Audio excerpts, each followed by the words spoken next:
Serial तुमसे तुम तक के आने वाले अपकमिंग एपिसोड में अब कहानी एक बेहद नाजुक और खतरनाक मोड़ लेने वाली है। आर्यवर्धन के मन में एक ही सवाल लगातार घूम रहा है। आखिर उसकी माँ का एक्सीडेंट हुआ कैसे? वह बार बार उसी पल को याद करता है, उसी हादसे को सोचता है और इसी सोच में खुद को दोषी मानने लगता है कि शायद वह वक्त रहते कुछ समझ नहीं पाया।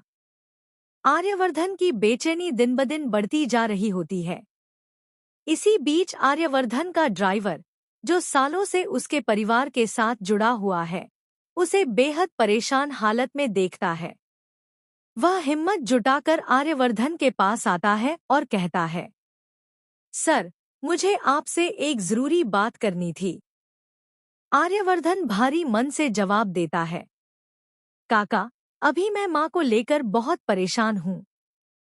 बाद में बात करेंगे। लेकिन ड्राइवर की अगली बात आर्यवर्धन को चौंका देती है।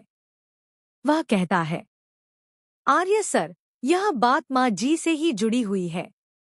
यह सुनते ही आर्यवर्धन रुक जाता है।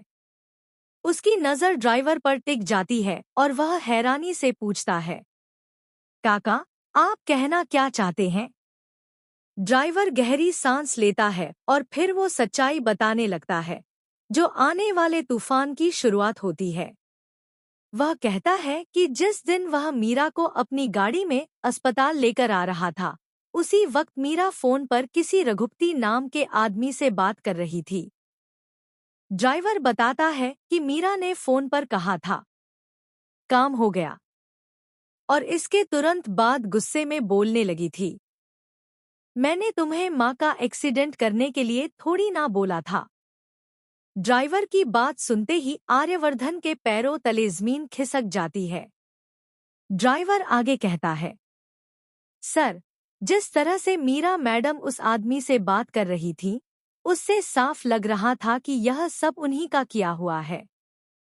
सर, मैं सालों से आपके घर में ड्राइवर हूँ। माँ जी और आपने मुझ पर और मेरे परिवार पर बहुत एहसान किए हैं, इसलिए यह बात छुपाना मेरे लिए गलत होता। और सर, सब लोग अनु मैडम को दोष दे रहे हैं, जबकि इसमें उनकी कोई गलती ही नहीं है। यह सच्चाई सुनते ही आर्यवर्धन पूरी तरह चौंक जाता है। उसके दिमाग में जैसे तूफान आ जाता है। वह बिना कुछ कहे मीरा की ओर देखने लगता है, अब पहले की तरह नहीं, बल्कि शक की नज़र से। उसे याद आने लगते हैं मीरा के हाव भाव, उसकी बातें, उसका डर और उसके बहाने। उधर मीरा खुद भी अंदर से